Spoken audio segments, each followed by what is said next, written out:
Right now, sound.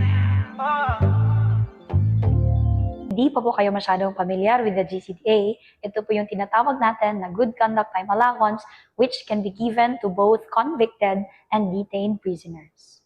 Under our Republic Act 10592, ang mga hindi po dapat bigyan ng GCTA ay yung ating mga recidivists, habitual delinquents, escapees. The rules to follow kapag nag-a-apply tayo ng GCTA. For the first 2 years of imprisonment ng isang convicted or detained prisoner, ibigyan po siya ng 20 days deduction for every month of good behavior. Pag sinabi po nating first 2 years, that's from the 1st to the 24th month of confinement. During naman sa kanyang 3rd to 5th year, bibigyan siya ng deduction na 23 days per month. And if it is from 6th to 10th, that's 25 days.